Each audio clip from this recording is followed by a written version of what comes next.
ایک بھی سننے والا ہو، وہ ویسے ہی خوش ہوتی ہیں جیسے مجمع سے۔ وہ بس نیتوں کو دیکھنے والی ہستیاں ہیں، وہ مال و دولت کو نہیں دیکھتی، وہ مجمع کو نہیں دیکھتی، وہ صرف خلوص کو دیکھتی ہیں کہ کروانے والا کس خلوص سے کروا رہا ہے، پڑھنے والا کس خلوص سے پڑھ رہا ہے، سننے والے کس خلوص سے سن رہے ہیں۔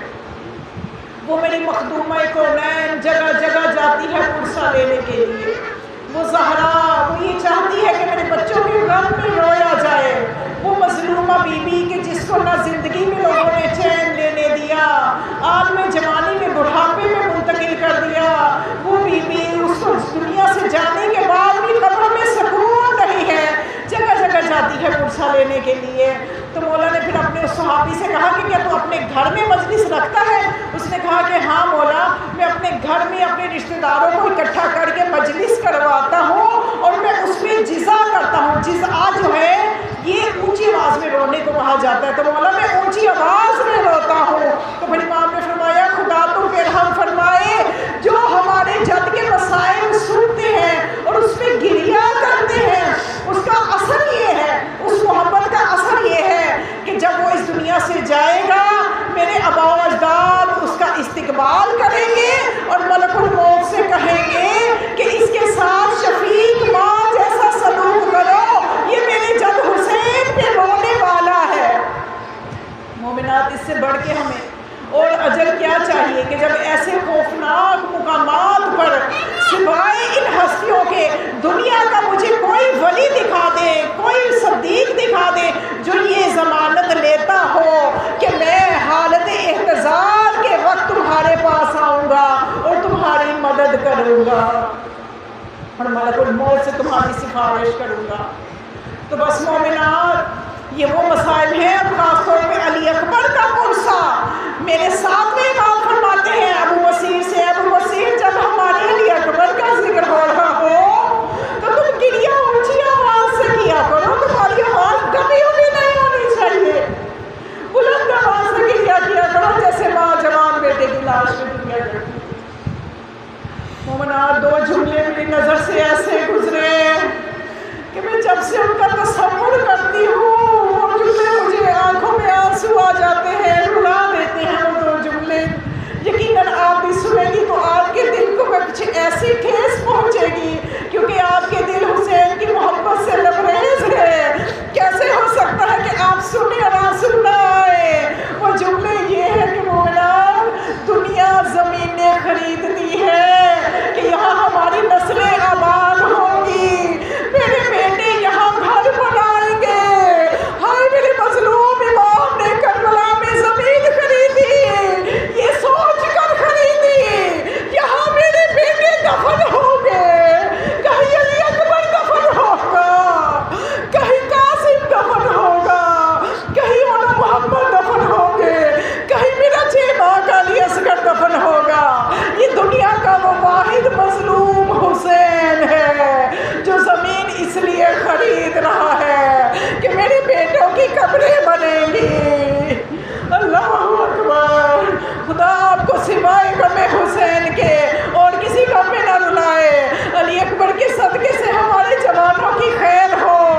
نہ جانے علی اکبر آپ کی آواز میں کہ جس روز روزے عاشورہ آپ نے اذان دی تھی، مومنات چند دنوں کے بعد آپ اذان علی اکبر سنیں گی، کیا طاقت تھی علی اکبر کی اذان کی کہ قیامت تک کے نوجوان اس اذان کی طاقت سے راہ خدا میں شہادتیں پیش کرتے ہوئے نظر آ رہے ہیں۔ اور جب ان جوانوں کو شہادت کی راہ پہ بڑھتے ہوئے دیکھو اور ان سے پوچھو کہ آپ کے اندر یہ طاقت کہاں سے آئی، تو وہ یہی کہے گا علی اکبر کی شہادت سے، علی اکبر کی جوانی نے مجھے یہ طاقت دی ہے کہ آج میں اللہ کی راہ میں شہید ہونا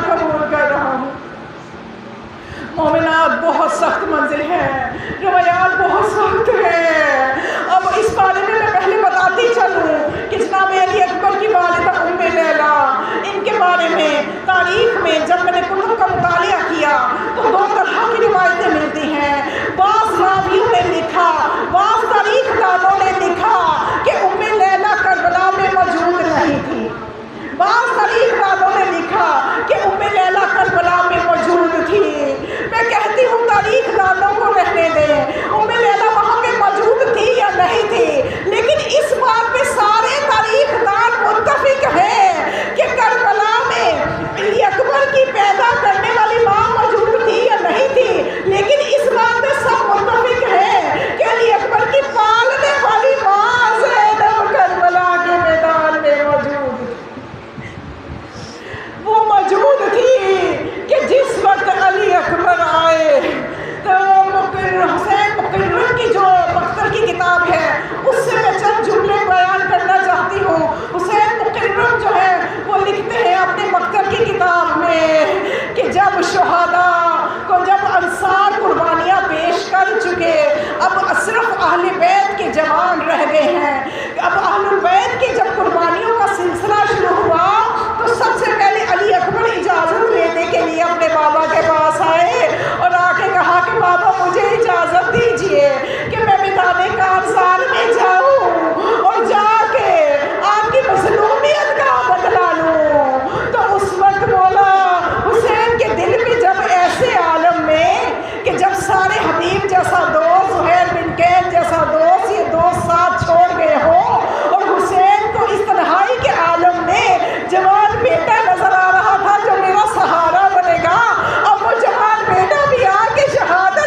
جہنمیوں کو جہنم واصل کر چکے، تو